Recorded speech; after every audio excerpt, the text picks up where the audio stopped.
का मिला तो भी अरे भव चक्र का फेरा न एक कभी। सुख प्राप्ति हेतु प्रयत्न करते सुख जाता दूर है तो क्यों वाव मरण प्रवाह में चकचूर।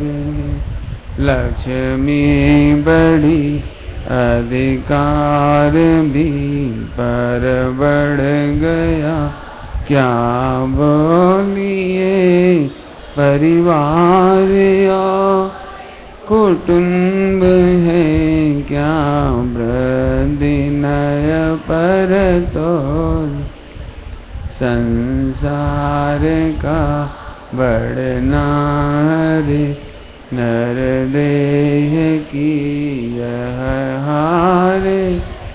नहीं एक क्षण तुझको अरे इसका विवेक।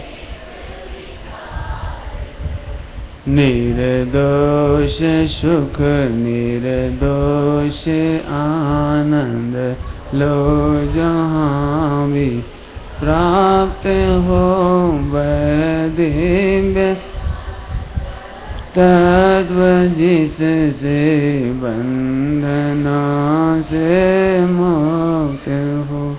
पर वस्तु में चित न हो इसकी रहे मुझको दया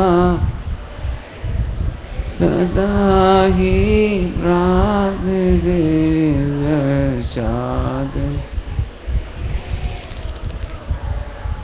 मैं कौन हूँ आया कहाँ से और मेरा रूप क्या संबंध दुखमय कौन है स्वीकृत करूँ परिहार क्या। इसका विचार विवेक पूर्वक शांत होकर कीजिए तो सर्व आत्मिक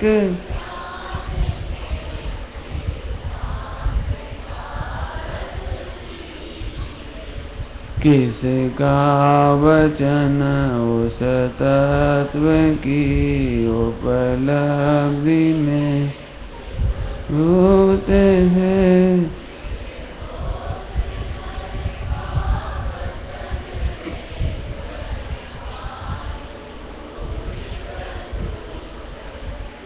तारो हुए तारो शीघ्र अनुभव कीजिए सर्वात्म में समदृष्टि द्योय वच हृदय लख लीजिए।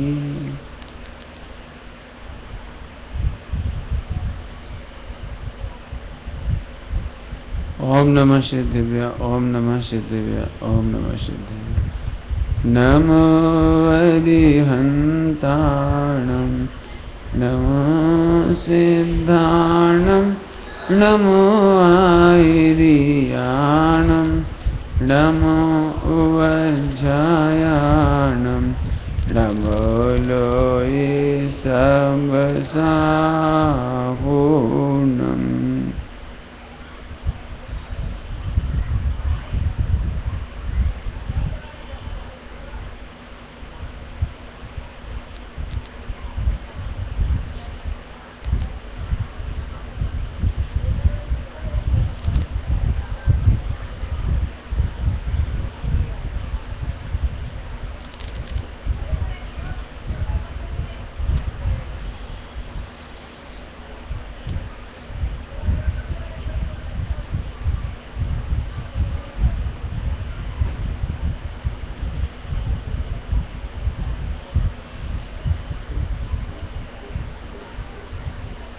वंदितु शब सिद्धे धूमचल्मणोभङ्गीं पते गोच्छामि समय पाहुर बिडमौषुध केवली वणिदं नमः शमय साराय स्वानुभूत्या चकास्ते चिस्तभावाय भावाय सर्वभावान्तरच्छिदे।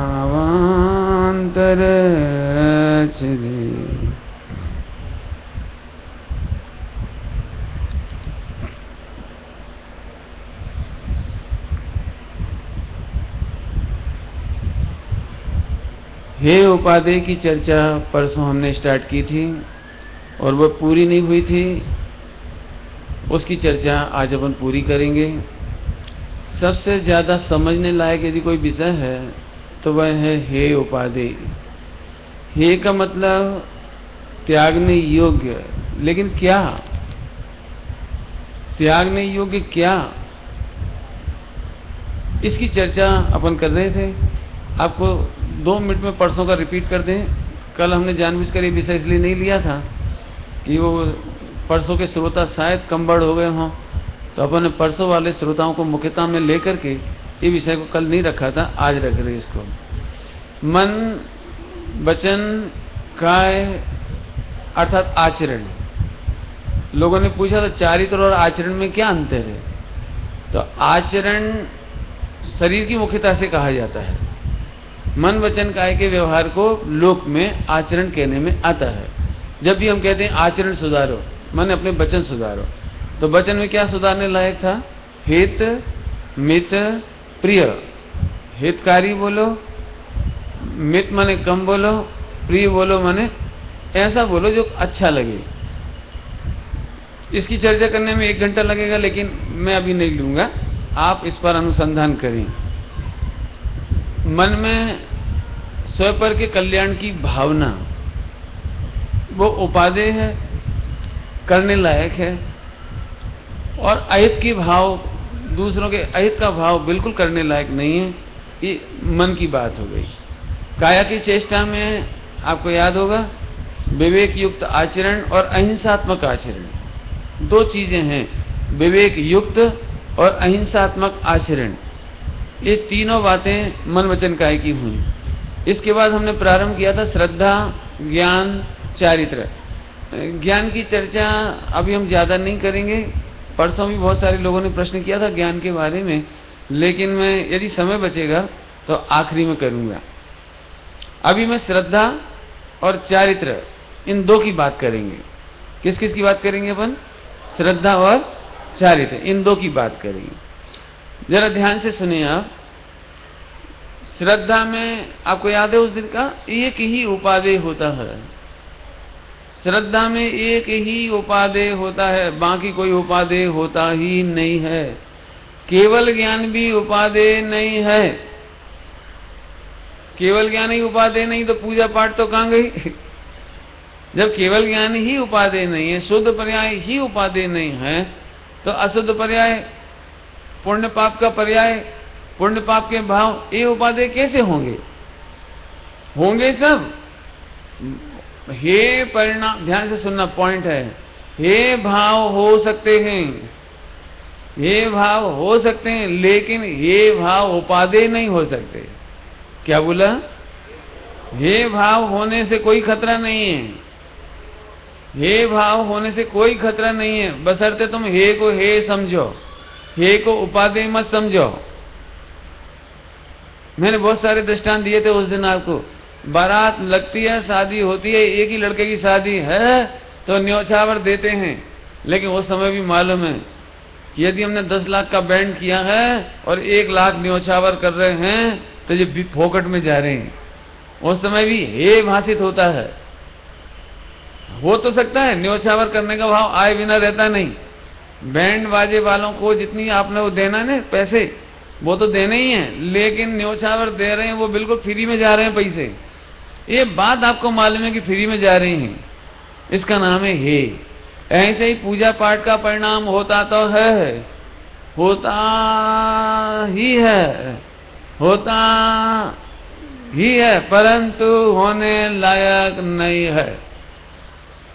यदि आपको निर्विकल्प शुद्धोपयोग में रहना है, केवल ज्ञान पाना है, आत्मा में लीन रहना है, तो पूजा पाठ का परिणाम हो उतना खतरा नहीं है, लेकिन उसको करने लायक मानना, करने लायक माने उपादेय मानना, ये खतरनाक है।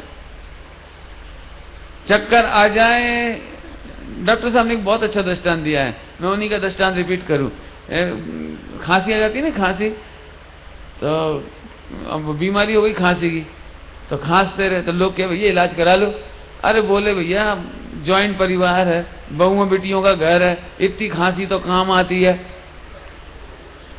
इतनी खांसी काम आती मतलब ये अपने को किसी कमरे में जाना है, बहुएं हो तो खांसते ना, किसी घर में एंटर करना हो तो पहले थोड़ा सा खांस देते हैं ताकि लोग अलर्ट हो जाएं।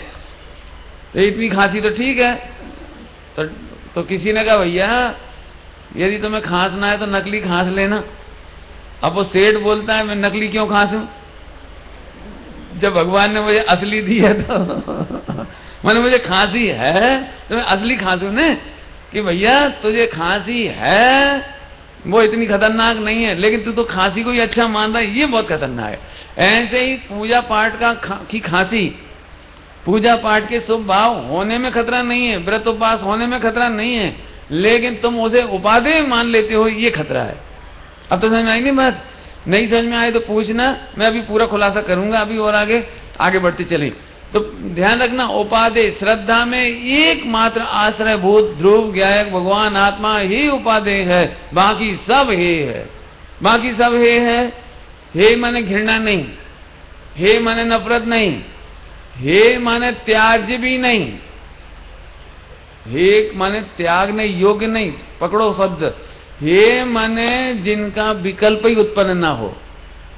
हे मतलब जिनका विकल्प ही उत्पन्न ना हो। मैं बहुत सरल दृष्टांत दूं, इस छोटे से बच्चे को समझ में आ जाए ऐसा। बोलो भैया अपन अपने घर में घुस जाते हैं, दूसरों के घर का विकल्प करते हैं, तो दूसरों के घर का विकल्प भी नहीं करते कि शर्मा जी के घर में नहीं घुसना, वर्मा जी के घर में नहीं घुसना, सिंधी भाई के घर में नहीं घुसना, ऐसे नहीं करना पड़ता। पॉइंट नोट किया जाए मीलॉर्ड, पॉइंट नोट किया जाए। हे को हे करने को नहीं जाना, हे करने का मतलब है वो याद नहीं आए। हे का मतलब है कि भाई याद नहीं आए। हे करने में झगड़ा नहीं है, ध्यान रखना, हे करने में झगड़ा नहीं है, लेकिन कहने जाओगे तो झगड़ा होगा। बता दूं कैसे होगा झगड़ा, बोलो भैया कल हमारे यहां भाई की शादी है, तुम बताना, तुम भी बताना भैया, तुम ये हो भैया पिटोगे। एक काम करो, जिन जिन को बुलाना है उन्हें निमंत्रण दे दो, उपादेय को ग्रहण कर लो, उपादेय को बुला लो, उपादेय को ग्रहण कर लो, इसी का नाम है हे की हेता। लेकिन तुम याद कर करके करते हो ना, पूजा पाठ हे है, व्रत उपवास हे है, क्रियाकांड हे है। सुनो इससे झगड़ा होता है। सुनो त्रिकाली उपादेय भगवान आत्मा है, तुम उसमें लीन हो जाओ, उस समय ना पूजा का विकल्प आएगा, ना पाठ का विकल्प आएगा, ना व्रत उपवास का विकल्प आएगा। इसका नाम है हे। अब तो ठीक है, ऑटोमेटिक हे, जैसे अपने घर में घुस गए ये उपादेय, और बाकी सबके घर का विकल्प भी नहीं करना पड़ा, इसका नाम समझ में आया कुछ? पूजा पाठ व्रत उपवास को घृणा कर करके हे नहीं करोगे आप।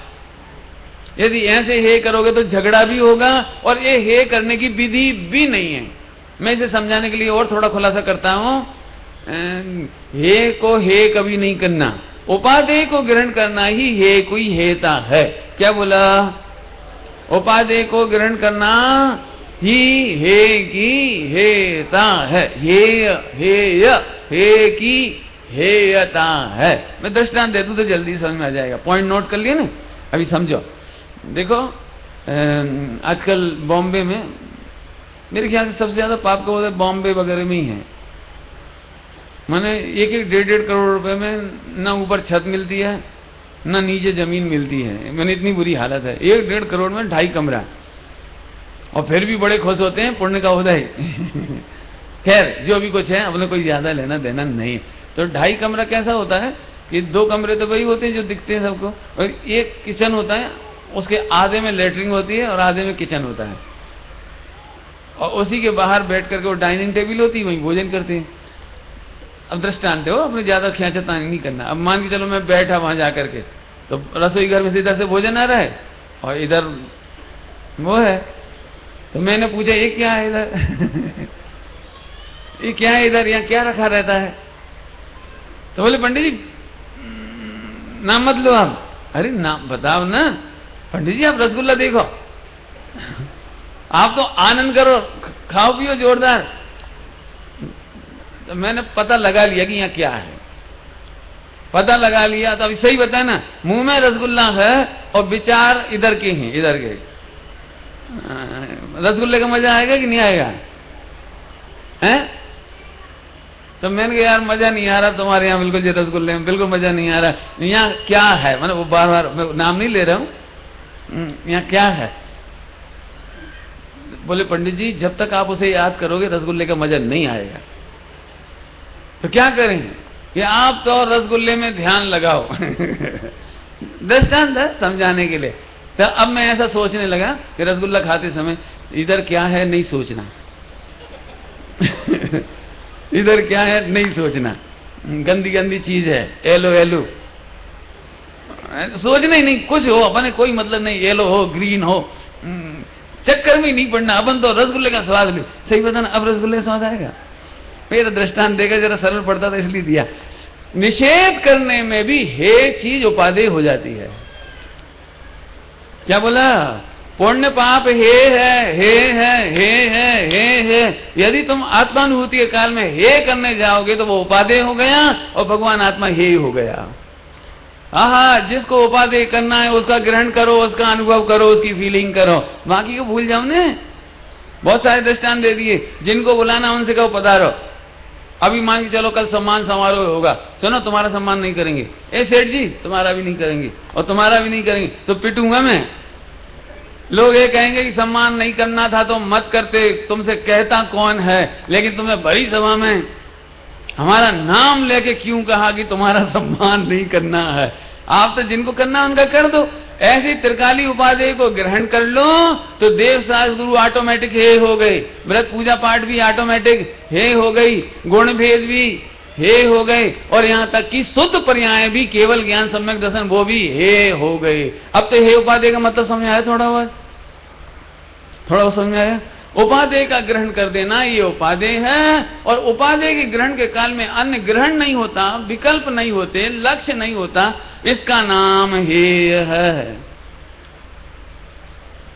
बोलो भैया, एक पंडित जी थे, मऊ में प्रवचन करने आए। पंडित साहब विराजमान थे, तो वे प्रवचन कर रहे, तो उन्होंने जरा ऊंचा प्रवचन करने के चक्कर में छाइक पर्याय भी हे है, किसी काम की नहीं है, चाहिए ही नहीं, ऐसे मैंने इतनी नफरत से बोल रहे थे। तो पंडित साहब बोले चिंता मत करो, तुम्हें छाइक पर्याय नहीं होगी भाई तुम्हें केवल ज्ञान नहीं होगा जब नहीं चाहिए, इतना परेशान क्यों रहे हो कि केवल ज्ञान नहीं चाहिए, नहीं चाहिए, नहीं चाहिए। अरे केवल ज्ञान को गाली देने से हे नहीं हो जाता। मैंने क्या बोला? हे को हे करने जाओगे तो उपादेय हो जाएगा। उपादेय को ग्रहण करो, बाकी हे ऑटोमेटिक हो जाएगा। देखो बहुत सरल बात है। बोलो भैया 5वीं कक्षा छोड़ोगे तभी तो 6ठी में जाओगे? बोलो बोलो जरा, 10वीं कक्षा छोड़ोगे तभी तो 11वीं में जाओगे? बोलो बोलो भैया क्या कह रहे हो? अरे तू 11वीं में जाएगा, 10वीं अपने आप छूट जाएगी। 10वीं छोड़ने से कोई 11वीं में नहीं आ जाता। ऐसे ही आत्मा में जाने पर शुभ भाव, अशुभ भाव, शुद्ध भाव तीनों हे हो जाती हैं। क्या कहा? क्या कहा? कई लोग तो अभी पूजा पाठ को हे सुनने में घबराते हैं, और अभी हम क्या बोल रहे हैं? शुद्ध भाव भी, केवल ज्ञान भी हे है। हे है माने घृणा नहीं, हे माने नफरत नहीं। बल्कि मैं एक बात समझाऊं आपको, केवल ज्ञान के बारे में 2 बातें लिखी गई हैं। एक तो लिखा गया है सर्वथा हे, और एक लिखा गया है उपादेय, सर्वथा उपादेय। ले ये समझ में नहीं आई हमें बात, सुनना ध्यान से। केवल ज्ञान के बारे में 2 बातें लिखी गई हैं। कौन कौन सी? सर्वथा हे भी लिखा गया है और सर्वथा उपादेय भी लिखा गया है। पंडित जी ऐसा कैसे हो सकता है? या तो वो सर्वथा हे या सर्वथा उपाधि। दो बातें कैसे हो सकती हैं? सुनोगे? बोलो, सुनोगे? याद रखोगे? सुनो, श्रद्धा की अपेक्षा से आश्रय के लिए सर्वथा है, क्योंकि श्रद्धा में त्रिकाली आत्मा ही उपादेय होता है, इसके अलावा कोई भी उपादेय होता नहीं। अब सर्वथा उपादेय क्यों लिखा है? कि प्रकट करने के लिए सर्वथा उपादेय है, सर्वथा प्रकट करने योग्य है। केवल ज्ञान, अरहंत दशा, सिद्ध दशा सर्वथा प्रकट करने लायक है। ये चारित्र की मुख्यता है। चारित्र में सर्वथा प्रकट करने लायक है और श्रद्धा में आश्रय करने लायक नहीं है। मैं जानता हूं दिल्ली के लेवल वालों के लिए थोड़ी सी कठिन लग रही होगी। पंडित जी क्या नई नई बातें छेड़ रहे हो आप? एक तरफ कह रहे हो कि केवल ज्ञान सर्वथा प्रकट करने लायक है और एक तरफ कह रहे हो केवल ज्ञान सर्वथा आश्रय करने लायक नहीं है। बहुत सरल है, बहुत सरल। देखो मैं समझाऊंगा, आप ये पहले सरल दृष्टांत दे दूं एक दो, फिर मैं सिद्धांत समझाने की कोशिश भी करूंगा, भैया जरा लाइट बंद करना। तो भाषा बोल रहे हैं लाइट बंद करो, तो आप लाइट के पास जाते हो कि स्विच के पास जाते हो? देखो कितनी सिंपल बात, स्विच के पास। जरा पंखा बंद करो, तो पंखा हमें हाथ डालते हो? पंखा में हाथ कोई नहीं डालता, तो कहां जाते हो? स्विच के पास। अब तो समझ में आया कि नहीं आया? ऐसे ही हम कहते हैं केवल ज्ञान प्रकट करो, इसका मतलब ये नहीं है केवल ज्ञान का आश्रय करो। आश्रय करो स्विच का, ऐसे आश्रय करो त्रिकाली आत्मा में लीन होने का। जो त्रिकाली आत्मा में लीन होते हैं माने त्रिकाली आत्मा का आश्रय करते हैं, इसका नाम है आश्रय योग्य उपादेय। उपादेय माने अनुभव करने लायक, ग्रहण करने लायक, आश्रय करने लायक, अहम करने लायक। और जब आत्मा में अहम करते हैं तो फिर क्या हो जाता है कि केवल ज्ञान प्रकट हो जाता है। फिर से सुनो, बोलते तो हैं पंखा बंद करो, लेकिन कोई माई का लाल पंखे में हाथ डालता नहीं। हम कहते पंखा चालू करो, तो ऐसा कोई करता है? बांस ला के हिलाए, ऐसा तो कोई नहीं करता। माने हम कुछ भी कहें, पंखा प्रकट करने लायक है, लाइट प्रकट करने लायक माने चलाने लायक है, लेकिन चलाने की विधि तो अब समझो, एक श्रद्धा है और एक चारित्र है। चारित्र के फल में केवल ज्ञान होता है, चारित्र के फल में केवल ज्ञान होता है, अनंत चतुष्टय होते हैं। लेकिन वो होते कहां से? ये तो बताओ। कि जहां आत्मा का आश्रय किया जाता है। ध्यान रखना, केवल ज्ञान के आश्रय से केवल ज्ञान नहीं होता। नियम सारजी में तो केवल ज्ञान को परद्रव्य लिख दिया। क्या कह रहे हैं? शुद्ध पर्यायों को परद्रव्य लिख दिया। सुन रहे हो भैया? केवल ज्ञान को भी क्या लिख दिया? ओहो, शुद्ध पर्याय प्रकट करना हो तो शुद्ध पर्यायों का आश्रय मत करो। पंडित जी शाम का समय है, थोड़ा सरल करो। अच्छा सरल कर दे। देखो जिनको कठिन लग रहा है वो इधर आ जाओ पास में। मेरे ख्याल से सबको सरल लग रहा है। नहीं, मैं बहुत सरल दृष्टांत देता हूं। देखो, दहेज चाहिए हो तो शादी करो, दृष्टांत दो। लेकिन तुम कभी किसी के पास जा, भैया दहेज दे दो, ए भैया दहेज दे दो, ए भैया 10 लाख का दहेज दे दे, देगा कोई दहेज? सुनो, तुम्हें दहेज चाहिए हो तो दहेज का नाम तक मत लेना। दृष्टांत दे रहा हूं, जरा समझ जाना, बहुत प्यारा दृष्टांत है और केवल ज्ञान में घटेगा। फिर से कहता हूं, दहेज चाहिए हो तो दहेज का नाम नहीं लेना, दहेज की ओर देखना भी नहीं। आपने देखा क्या? अभी दूल्हे को देखा? दूल्हे को वो मंडप में बैठा रहता है और उसी समय उसका पूरा दहेज सजा देते हैं। डबल बेड और क्या क्या होता है वो, बर्तन, सोफा सेट, अलमारी, गोदरेज, सोना चांदी, कपड़े सब सजा देते हैं। आप देखना दूल्हा ऐसे बैठा रहता है, एक बार भी ऐसे नहीं देखता। बीत राग दशा अर्धनाशाक दृष्टि। अब उसके जो वो होते ना भतीजे वगैरह, अब उनको चैन नहीं पड़ती। ये सब चाचा को मिला है, चाचा को, तो दौड़ दौड़ के चाचा जैन कार। कौन सी कार आती है? कौन सी आती है? सेंट्रो। चाचा सेंट्रो, हाँ ठीक है। चाचा सोने के बर्तन, ठीक है। बोलो, कभी ऐसा देखा है जैसे बच्चे और बाराती दौड़ दौड़ करके दहेज देखते हैं, ऐसे कभी दूल्हा देखता है? कल्पना करो थोड़ी देर के लिए कि जैसे वो हाथ पकड़े बैठा था, भावरों के मंडप में। इतने में खबर मिली कार, सो एकदम लपक के गया और हाथ फेर हमारी कार हमें दे रही हैं और सीट पे बैठ जाए, बहुत बढ़िया। सही बताना, आगे शादी होएगी कि छूटेगी? अब तो समझ आ गया दृष्टा।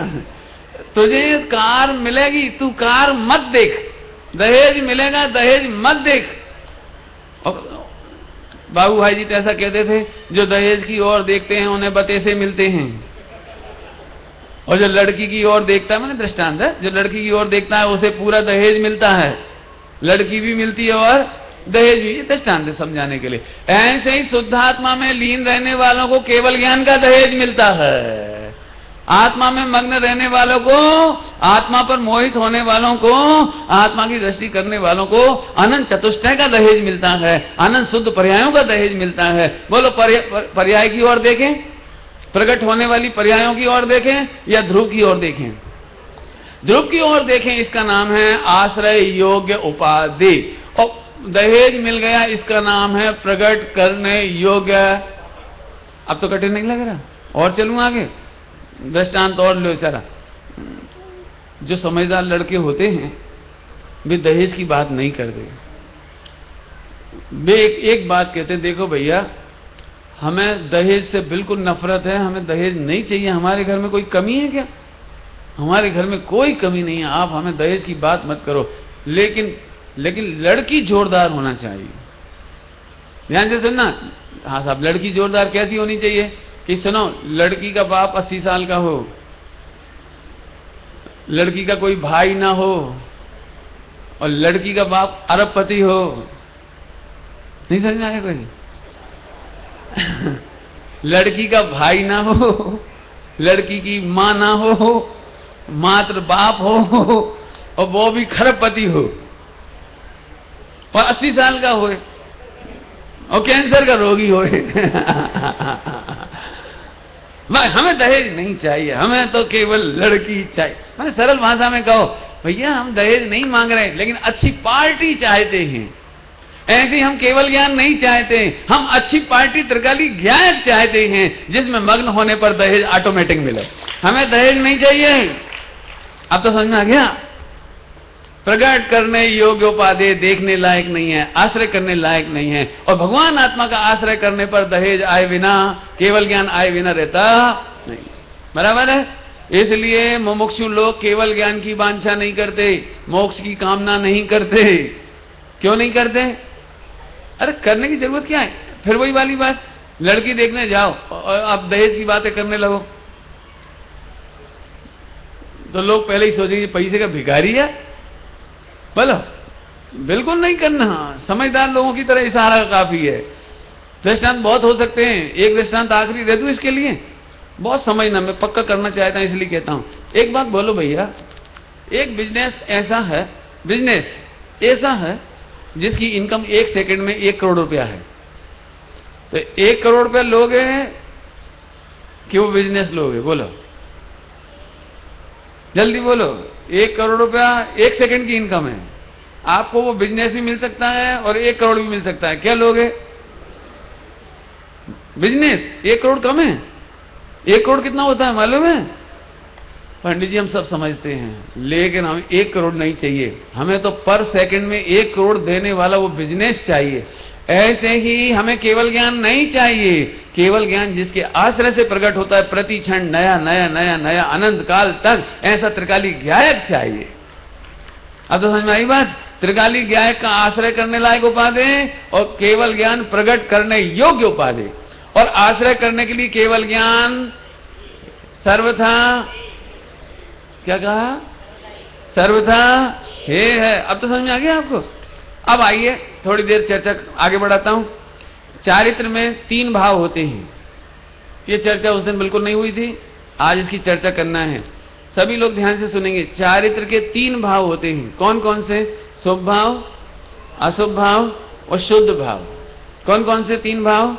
शुभ भाव, अशुभ भाव, शुद्ध भाव। सबको याद हुआ? पहले थोड़ा समझा दूं शुभ अशुभ शुद्ध को। आत्मा की निंदा करना अशुभ भाव, आत्मा की प्रशंसा करना शुभ भाव, और आत्मा में मग्न रहना शुद्ध भाव। तीन बात कौन कौन सी बोली? आत्मा की निंदा अशुभ भाव, पाप भाव, आत्मा की प्रशंसा करना शुभ भाव, और आत्मा में मग्न रहना ये शुद्ध भाव। तीन भाव की परिभाषा याद हो गई?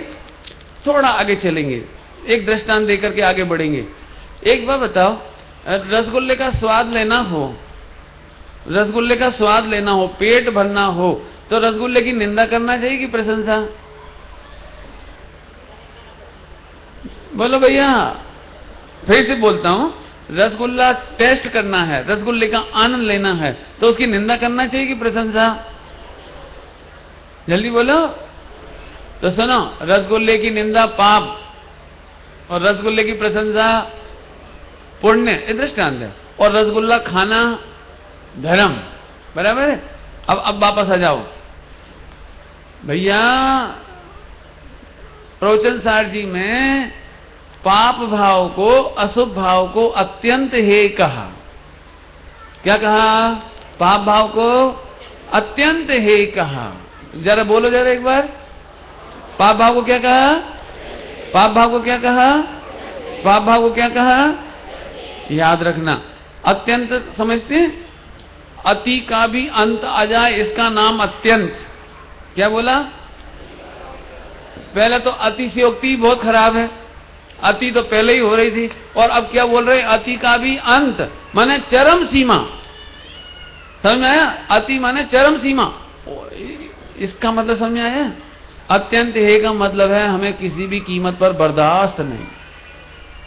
पाप भाव जैनों को किसी भी कीमत पर किंचित मात्र भी बर्दाश्त नहीं, इसका नाम है अत्यंत हे। मैं इसलिए बात कहना चाहता हूं कि स्वामी जी ने जब पुण्य को हे कहा तो लोगों को यह बात मालूम नहीं थी कि स्वामी जी ने पाप को अत्यंत हे कहा। ये बात ध्यान से सुनना, क्योंकि अभी सबको ऐसा लगता है, ए भैया ये मुमुक्षु हैं, ये सोनगढ़ी हैं, ये जयपुरिया हैं, ये पुण्य को तो हे कहती हैं। खूब पाप करो, खूब खाओ पियो, मजा करो और मोक्ष चले आओ बस। बिल्कुल नहीं। आप पढ़ना प्रवचन सार जी के प्रवचन, 12 नंबर की गाथा का प्रवचन सार जी की गाथा है 12, उसका प्रवचन स्वामी जी का पढ़ना। पाप भाव अत्यंत हे है, पुण्य हे है, लेकिन पुण्य हे नहीं लिखा, पुण्य में कुछ और भी लिखा है। मैं समझाऊं, भूलोगे तो नहीं? पाप भाव कैसा है?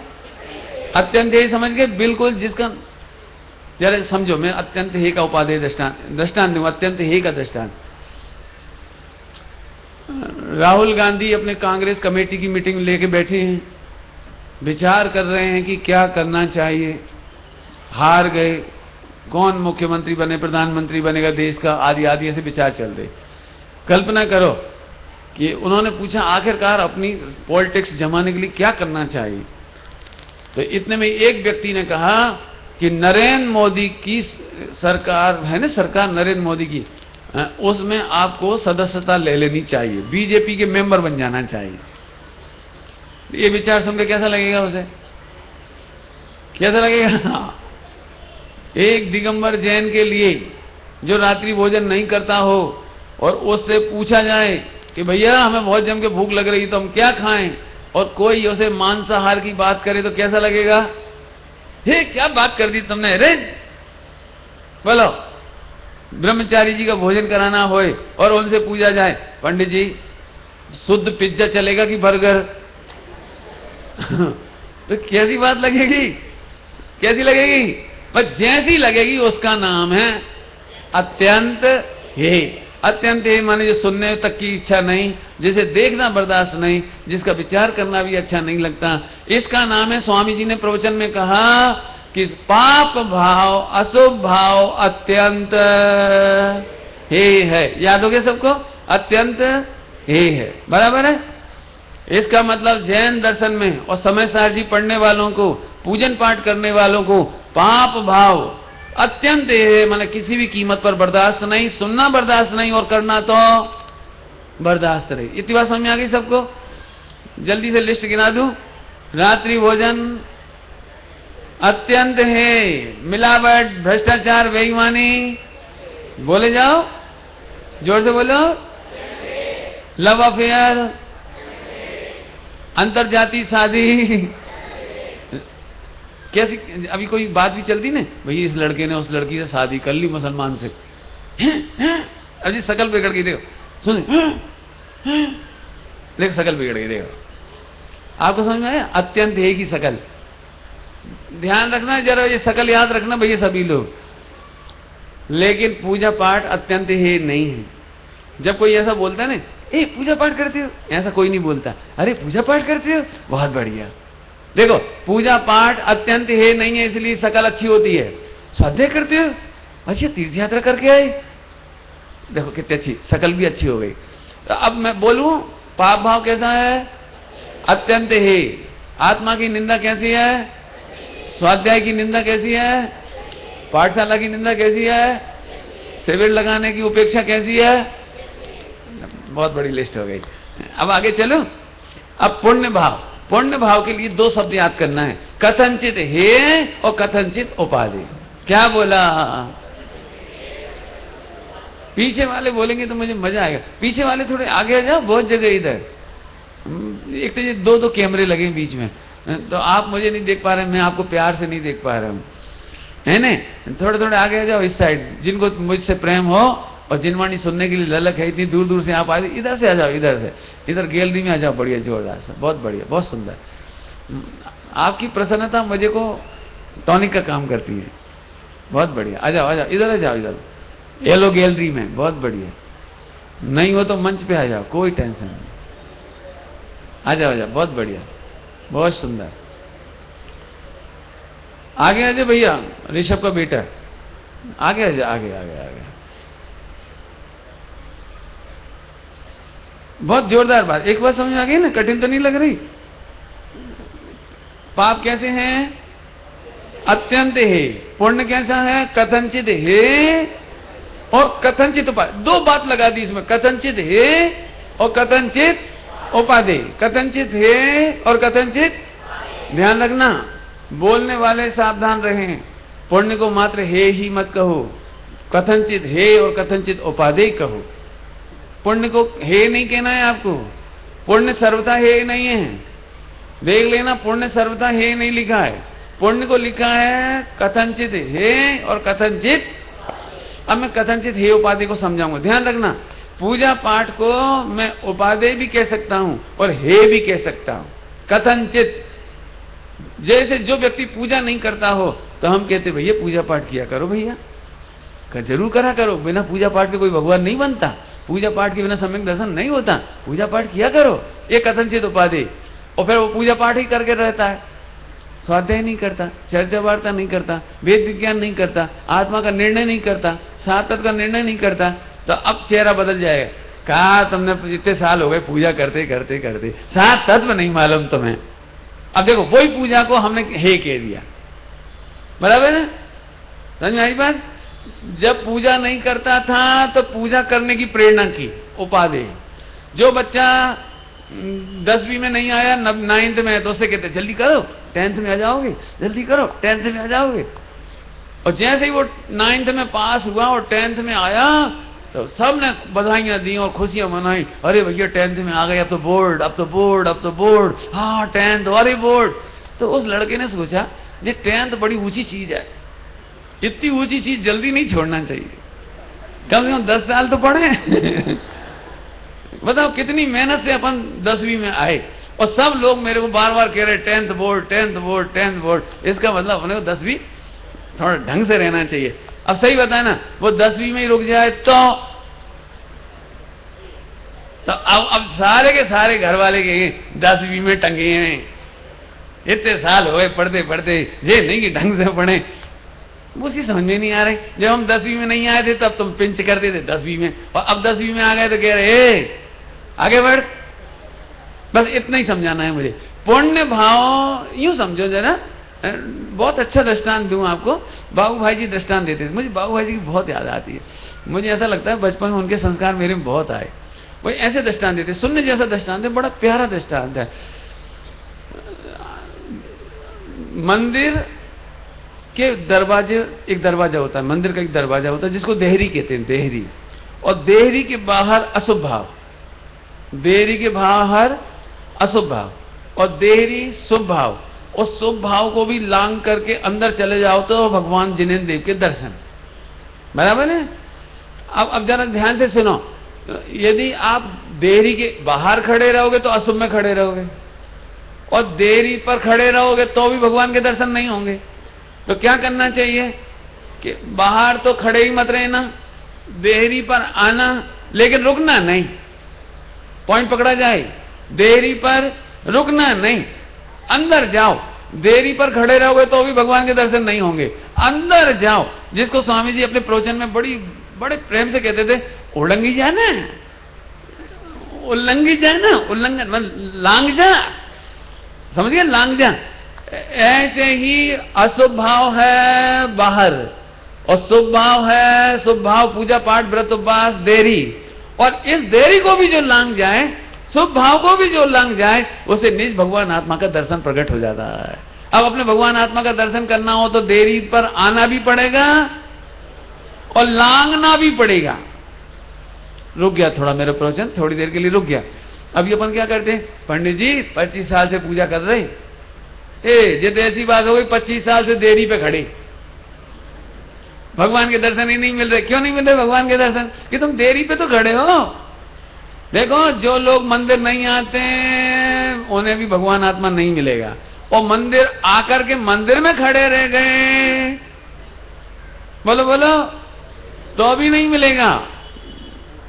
पढ़ाई भी जरूरी है और पढ़ाई का छोड़ना भी जरूरी है। डॉक्टर बनने के लिए क्या करना पड़ेगा? पढ़ाई नहीं करें ये अशुभ भाव, और एमबीबीएस की पढ़ाई करें ये शुभ भाव, और फिर एमबीबीएस के कॉलेज को ना छोड़े तो डॉक्टर कब बनेगा? अब तो समझ में आया?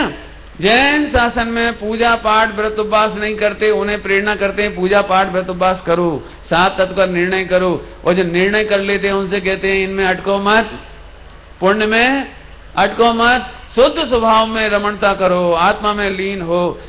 अमृतचंद स्वामी ने बहुत अच्छे वाक्य लिखे हैं मोक्ष अधिकार में, उपदेश तो ऊंचा चढ़ने के लिए दिया जाता है। क्या बोला? उपदेश तो नीचे गिरने के लिए दिया जाता है,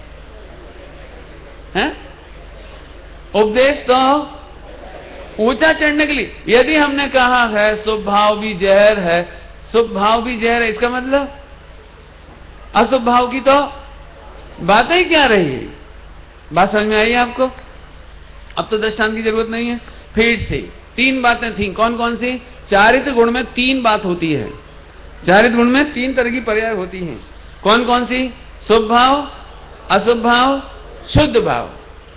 आत्मा में लीनता ये शुद्ध भाव, पापाचार में खड़े रहना ये अशुभ भाव, पुण्य में पाप से, अब ध्यान से सुनना, पॉइंट बदल रहे, पाप से बचने के लिए पुण्य में आना जरूरी है। क्या बोला? पाप से बचने के लिए पुण्य में आना, पाप से बचने के लिए पुण्य में आना। अभी रुक जाओ, लेकिन शुद्ध में जाना हो, शुद्ध में जाना हो तो यहां अटकना चाहिए, या शुद्ध में आएंगे तो छूटेगा? छोड़ना कि छूटेगा? छोड़ना कि छूटेगा? बहुत सरल काम हो गया, बहुत सरल काम हो गया। चलूं आगे चलूं। स्वामी जी से एक प्रश्न पूछा गया, वो उसकी मैं जवाब देता हूं। बहुत सारे देश भर के विद्वान, कम से कम यूं समझो स्वामी जी के समय में कम से कम 250 विद्वान पूरे इंडिया से आकर उनकी परीक्षा लेते थे।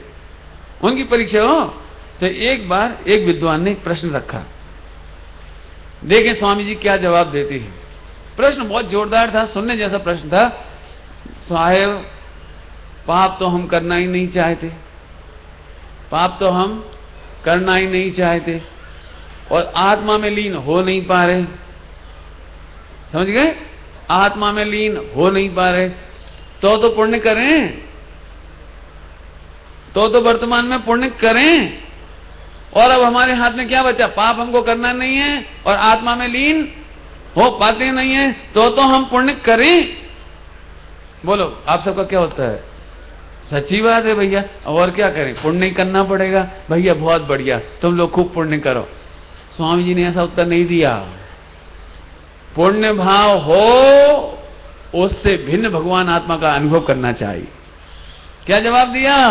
पुण्य भाव हो, करें नहीं कहा, पुण्य भाव हो तो आत्मा का भेद विज्ञान करके अनुभव करना चाहिए। पुण्य करता हूं मैं, पुण्य का करता हूं ये नहीं कहा, पुण्य करना चाहिए ये नहीं कहा। और अच्छे से बताऊं, अरे आत्मा में नहीं जा पाते, देखो इधर, आत्मा में नहीं जा पाते और पाप में रहना नहीं चाहते, तो ऑटोमेटिक हो रहा है ना, वो तो हो रहा है ना। बोलो, जैसे अभी आप लोग यहां बैठे हो तो आत्मा में लीन हो नहीं रहे और गाली गलौज कर नहीं रहे, टीवी देख नहीं रहे, तो अब ऑटोमेटिक क्या हो रहा है सबको, क्या हो रहा है? पुण्य भाव तो अपने आप ही हो रहा है, लेकिन इस पुण्य भाव का नाम धर्म नहीं, आत्मा नहीं, आत्मा का आश्रय नहीं। पुण्य करते करते करते धर्म होने वाला नहीं है। पंडित भाई यही तो गड़बड़ तुम्हारी, इतनी अच्छी बात समझा देते हो और फिर कहते हो पुण्य में धर्म नहीं।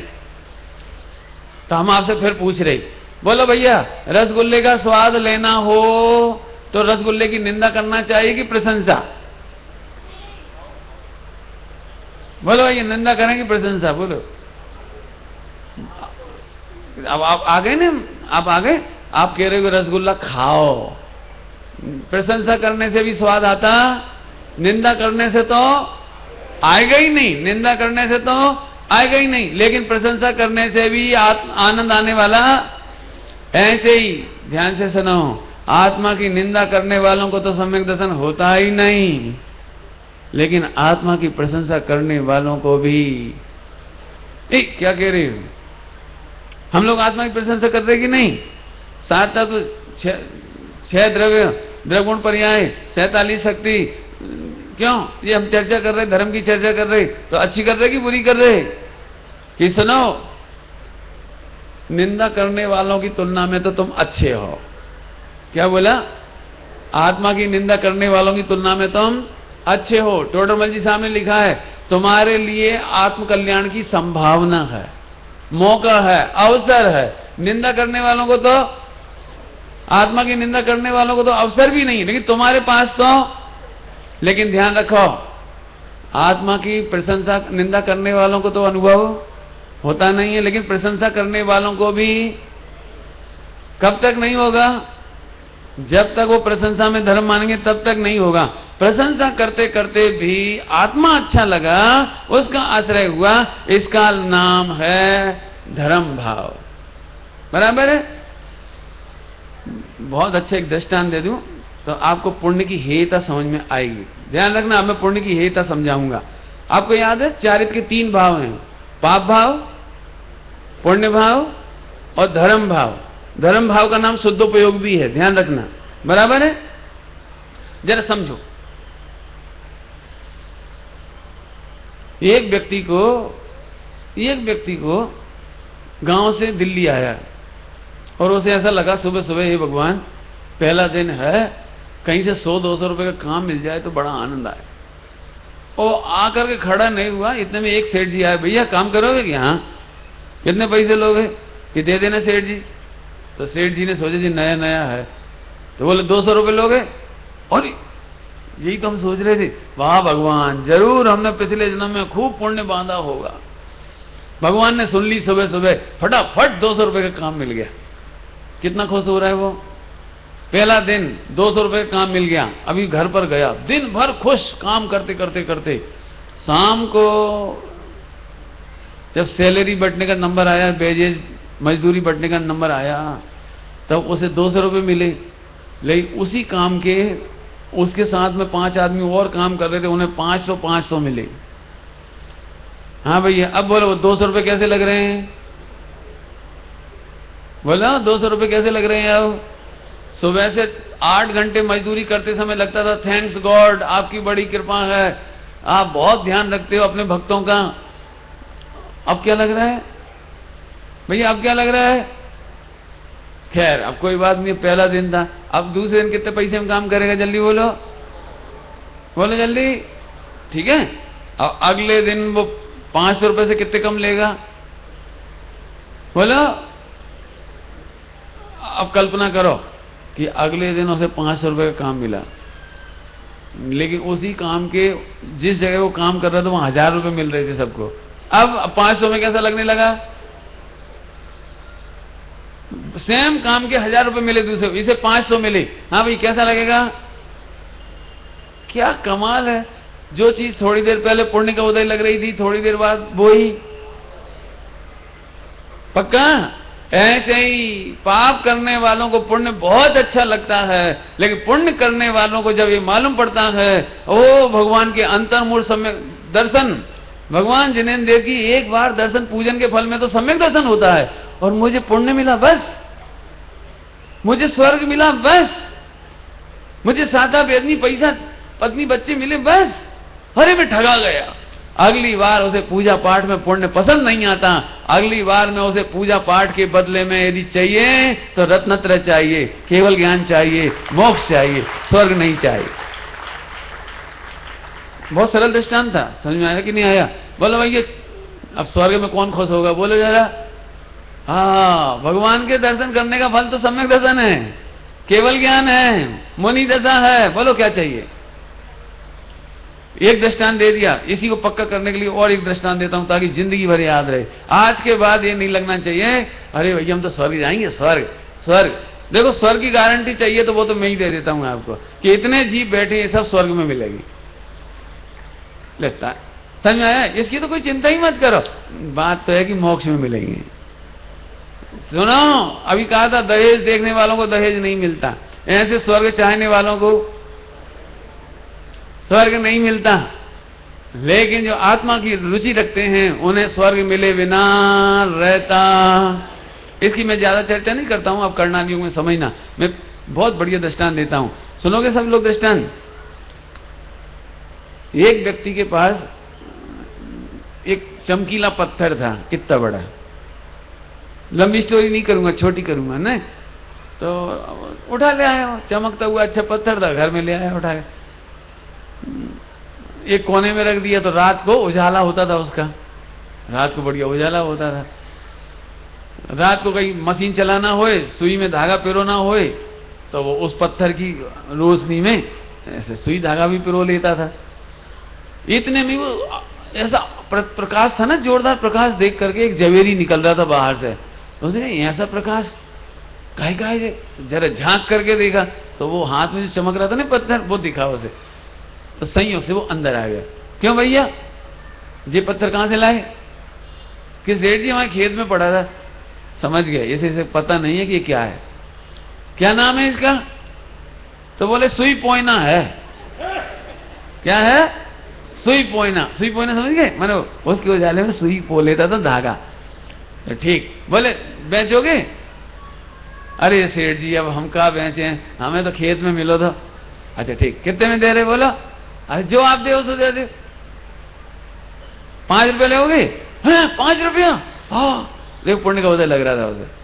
इतने में ही दूसरा जवेरी भी संग में खड़ा था, ठगो मत, 100 रुपए दे रहे हैं हम। वो 5 में खुश हो रहा था, 100 रुपए में और खुश हुआ। पुण्य का उदय आया कि नहीं आया? पुण्य का उदय आया कि नहीं आया? अभी वो 100 रुपए में बेचने ही वाला था, इतने में पहला वाला बोला तू ठग रहा है, मैं 10,000 देता हूं।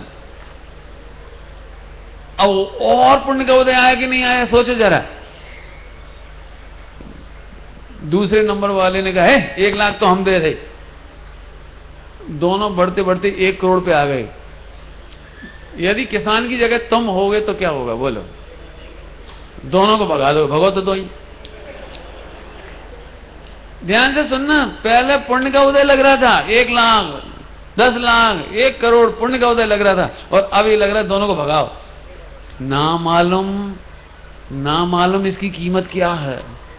ध्यान रखना, असली, ध्यान से सुनना, असली कीमत मालूम हुए बिना ही हमें कीमत का बढ़ना पुण्य का उदय लगता है। ऐसे आत्मा की असली वैल्यू सिद्ध दशा है, शुद्धोपयोग है। जब तक इसकी खबर हमें नहीं होती तब तक ही हमें पुण्य के उदय में पुण्य का उदय लगता है। स्त्री पुत्र आदि मिल गए, भगवान अच्छी जोड़ी बनाई, अच्छा व्यापार धंधा हो गया, हे भगवान आपकी कृपा। और इसीलिए मैंने कोटा में तो एक जगह देखा, कोटा में, कि जैसे ये लोग लिखते हैं ना गणेश जी प्रसन्न रहें, लक्ष्मी जी सदा प्रसन्न रहें, तो उन्होंने अपने बही खाते पे लिखा था महावीर भगवान सदा प्रसन्न रहें। अब हमें कैसे समझाऊं कि महावीर भगवान क्यों वे दुखी रहते हैं, तुमसे पूछ पूछ के प्रसन्न होंगे, लेकिन बेचारे अब स्वाध्याय नहीं करते ना, ये गड़बड़ हो जाती है। अभी मुझे वापस आने दो, फिर से बोलो भैया, वो जो हीरा 1 लाख में बिके तो पुण्य का उदय की 1 करोड़ में बिके तो पुण्य का उदय? बोलो बोलो। 100 रुपए में बिक रहा था तो उसे पुण्य का उदय लग रहा था, फिर 1000 में बिकने लगा तो 100 रुपए वाला पाप का उदय लगने लगा, और 1000 पुण्य का उदय, और अब 1 लाख में बिके तो 1000 में बिकना पाप का उदय लगने लगा, और 1 लाख पुण्य का उदय। ये दृष्टांत है सारा। फिर से कहता हूं, फिर से भैया, आत्मा की कीमत जाने बिना, आत्मा का स्वरूप जाने बिना, मैं भगवान आत्मा हूं, भगवान बनने के लिए जन्मा हूं, स्वर्ग जाना मेरी कीमत नहीं है। कोई अज्ञानी मूर्ख कोई स्वाध्याय नहीं करने वाला ही खुश होता है, हम तो स्वर्ग जाएंगे, हमें अच्छी पत्नी मिलेगी। क्यों? पूजा क्यों करना चाहिए? बढ़िया पत्नी मिलेगी जोरदार। क्यों? भगवान की पूजा पाठ क्यों करना भैया? शिविर क्यों लगाना? पंडित जी, हमें तो पक्का विश्वास है पारसनाथ भगवान संडे के दिन वे भी फ्री रहते होंगे, अपन भी फ्री रहते हैं, और संडे को तो ही खुश, बिजनेस बढ़िया चलेगा। ये सब अज्ञानियों की कल्पना है। फिर से बोलता हूं तीसरी बार, हीरे की पूरी कीमत मालूम होने वाले को अधूरी कीमत में खुश होता। ऐसे ही आत्मा परमात्मा बनने के लिए है भैया। आत्मा की पूरी वैल्यू है परमात्मापना। इसे जानने के बाद स्वर्ग में कौन खुश होगा? पैसे में कौन खुश होगा? प्रशंसा में कौन खुश होगा? पूछ लूं भैया, पूछ लूं। सब लोगों ने शिविर में बहुत काम किया है, एक एक को बुलाओ और माला पहनाओ, लेकिन सही में इस प्रशंसा में वही खुश होगा जो बेवकूफ होगा। अरे साहब, वीडियो के सामने हमारा बना था, हमें माला पहनाई, उन्होंने कहा साहब आप नहीं होते तो हमारा शिविर कौन संभालता, तूफान में तुम ही थे। क्यों? लेकिन सही बात बता ना, ये जैन शासन और पूरा विश्व, कभी राम थे तो भी चल रहा था, अब राम नहीं है तो भी चल रहा है, कभी महावीर भगवान थे तो भी चल रहा है, और महावीर भगवान नहीं है तो भी चल रहा है, कल इंदिरा जी थी तो भी चल रहा था, अभी भी चल रहा है, और कल हम में से कोई नहीं होगा तो भी इस दिल्ली की धरा पर ऐसा मंडप फिर बनेगा, और फिर नए सुनने वाले आएंगे, और फिर नए सुनाने वाले आएंगे। तुम्हारे भरोसे बैठे, हमारे भरोसे बैठे, हमारे भरोसे। बोलो, कल स्वामी जी थे तब बड़ी सभाएं लगा करती थी, बाबूजी युगल जी आते थे तब बड़ी सभाएं लगती थी, अभी डॉक्टर साहब आते तो बड़ी सभाएं लगती हैं। फिर इन्हीं शास्त्री पढ़ने वाले बच्चों में से, आत्मार्थी स्वाध्याय प्रेमी बच्चों में से फिर एक स्वामी जी जन्मेंगे, फिर एक डॉक्टर साहब जन्मेंगे, और इस स्वाध्याय की परंपरा बंद होने वाली नहीं है। हम हैं क्या? हम हैं क्या? बताओ, हम हैं क्या? बहुत सोचना शांति से। अब मैं फिर से कहता हूं, बोलो भैया, केवल ज्ञान चाहिए कि दुपट्टा चाहिए? एक दुपट्टा 1 मिनट पहना, वो फोटो खींची, एक माला हुई, एक मोमेंटो मिला, अरे ये तो बहुत महंगा सौदा है। 20 दिन की मेहनत में इतना सा सामान, बताओ। 20 दिन में अपने दुकान बंद करी, इतनी हाड़ तोड़ मेहनत करी, एक आदमी को 500 रुपए रोज की मजदूरी दो तो कम से 20 पंजे 100 कितने हो गए? पता नहीं कितने हो गए, 10,000 हो गए, कितने कुछ हो गए, मुझे नहीं मालूम। हिसाब जो हिसाब लगा लेना। अच्छा जी, तो कुछ मिला ही नहीं। सुनो, जिसकी इसमें प्रसन्नता नहीं है, यश में प्रसन्नता नहीं है, फोटो में प्रसन्नता नहीं है, ऐसे जीवों के लिए केवल ज्ञान तैयार है। समझदार के लिए घाटा नहीं खाएगा वो। हमारे पंडित साहब बहुत बढ़िया दृष्टांत देते हैं, मैं सरल दृष्टांत देकर समझाता हूं आपको। देखो, पुण्य में अटकना नहीं, इसलिए दृष्टांत दो। ऐसा नहीं सोचना भैया जिन्होंने सम्मान करा लिया तो उन्हें चिढ़ा रही। हम तो ये कह रहे प्रसन्न मत होना। इनमें क्या रखा है? सम्मान में डर ही क्या है? और कौन करे सम्मान? कौन करे बताओ? मैं तो असली सम्मान की बात करता हूं, ध्यान से सुनना। जब अपन समय शिखर जी जाते हैं तो घर में छोटा सा बच्चा होता है, 4 साल का, 3 साल का, तो वो भी जिद करने लगता है, हम भी चलेंगे समय शिखर जी, हम भी चलेंगे, रेलगाड़ी में बैठ के हम भी चलेंगे। तो अब उसे ले जाना नहीं है। क्यों? इनके चक्कर में सुबह से दूध चाय करो, फिर रोन लगे, फिर नाश्ता ले जाओ, और पर्वत पे भी जाओ तो इनको ध्यान रखो, बड़ी परेशानी। तो अपन ने धीरे से कहा, देखो बेटा, तुम चाचू के साथ घूमना, चाचू तुम्हें पी पे घुमाएंगे, और सुनो ये 5 का नोट रख लो, टॉफी खाना। समझ गए दृष्टांत? अब बच्चे के सामने 2 ऑप्शन है, एक सम्मेद शिखर जी और एक 5 रुपया। यदि उसे सम्मेद शिखर जी जाना है तो किसी ऑप्शन में नहीं फंसना चाहिए। पॉइंट पकड़े? आपने देखा कभी बच्चे को, छोटे से बच्चे को जो गोद में होता है और उसे 5 का नोट देते हैं, यदि उसका टारगेट सम्मेद शिखर जाना है तो दोनों मुट्ठियां ऐसे बंद कर लेता है, 5 का नोट लेता नहीं, और अपन उसके 5 का नोट जबरदस्ती घुसाते हैं उसके हाथ में, जबरदस्ती उसके हाथ में, वो ले नहीं रहा। और अब कभी अपने उसके हाथ खोल के पकड़ा ही दिए तो ऐसे फेंक देता है, हमें नहीं चाहिए, हमें तो सम्मेद शिखर जी हमें नहीं चाहिए। तो फिर अपन कहते देख 5 का नहीं 100 का ले ले। एक काम करना, चाचा के साथ जाके तू नई ड्रेस खरीद लेना, और वो हवाई जहाज खरीद लेना है, और चाचा दिलाओगे ना तुम इसे, जाओ इसे बाजार ले जाओ, हवाई जहाज दिलवा देना। हाँ हमें नहीं चाहिए, 1000 ले ले, नहीं चाहिए। ध्यान से सुनना, दृष्टांत बहुत मार्मिक है। जो बच्चा किसी भी कीमत पर अटकेगा तो सम्मेद शिखर जी नहीं पहुंचेगा।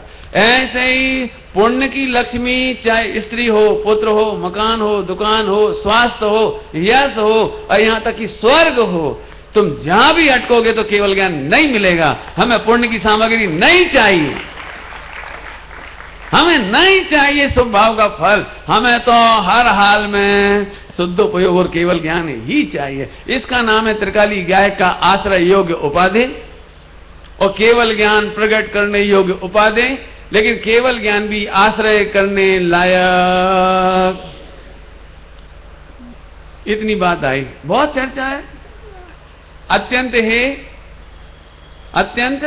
हे पुण्य कैसा है? कथनचित हे और कथनचित, 2 बात है। नीचे गिर रहे हो तो कथनचित उपाधि, और ऊपर चढ़ना हो तो कथनचित हे। याद रह जाएगी बात? कौन को याद हो गई भैया? पुण्य कथनचित हे और कथनचित उपाधि, याद रखना। और मैं देखो आपको एक बात कहूं, सारे हिंदुस्तान में अधूरी चर्चाएं होती हैं स्वामी जी के बारे में। मैंने जो प्रकरण उठाया है वो पूरा उठाया है, और मैं चाहता हूं कि 12 नंबर की गाथा और 200 नंबर की गाथा के बाद एक कलश आया है, द्रव्यानुसारे चरणम और चरणानुसारे द्रव्यम। आप इसका प्रवचन स्वामी जी का जरूर पढ़ लेना, नहीं हो तो डॉक्टर साहब का प्रवचन सार का अनुशीलन में पढ़ लेना। स्वामी जी ने स्पष्ट कहा है, दारू मांस खाने वाला, रात्रि भोजन करने वाला, अभक्ष खाने वाले को कभी सम्यक दर्शन नहीं होता। लिखा है, अनाचार और पापाचार करने वालों को कभी धर्म नहीं होता। अरे रे सुनो तो भैया, सारा जगत पाप को पाप कहता है, तो स्वामी जी पाप को धर्म कैसे कह देंगे? पाप करने की प्रेरणा तो कोई नहीं देता, हम लोग कैसे देंगे समय सार जी पढ़ करके? नंबर 1, पुण्य को हे कहने का मतलब केवल एक है कि गिर करके पाप में चले जाओ, ये नहीं कहना। बल्कि जब पुण्य को हे कहते हैं, इसका मतलब है कि शुद्ध आत्मा में लीन हो, रत्नत्रय प्रकट करो, केवल ज्ञान प्रकट करो। माने हम आगे बढ़ने की बात करते हैं, नीचे गिरने की बात नहीं होती। बराबर हो गई? पाप भाव कैसा है? रात्रि भोजन कैसा है? लड़ाई झगड़ा कैसा है? माता पिता की सेवा नहीं करना, नफरत करना कैसा है? अब लगाते जाना। पुण्य भाव, देव शास्त्रों की पूजा करना कैसा है? हाँ, कथनचित उपाधि और कथनचित हे।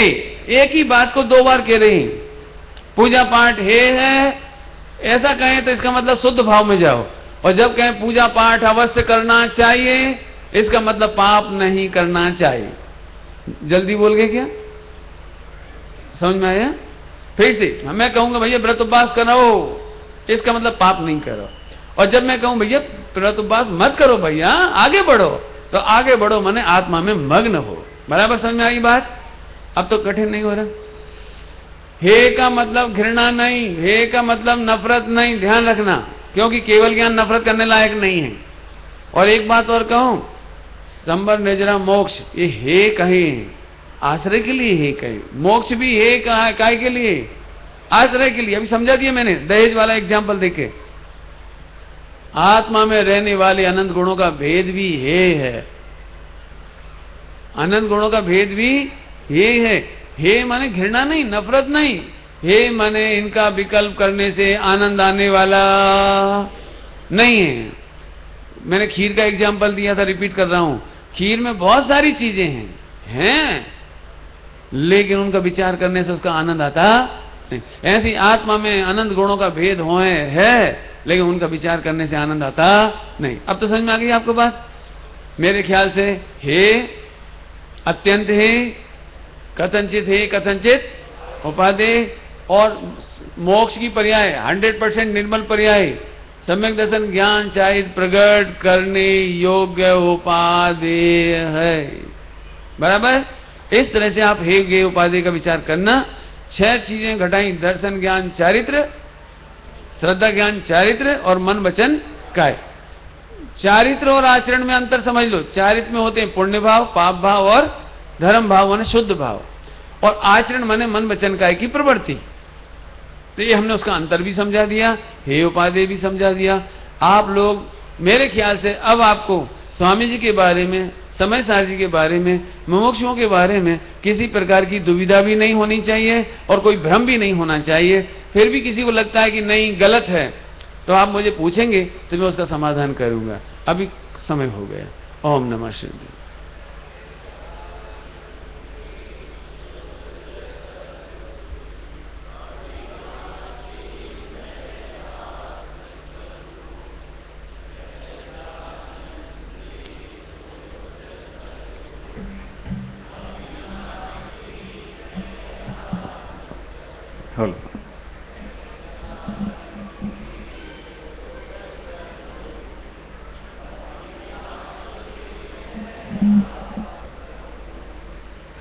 कल के सभी कार्यक्रम यथावत हैं।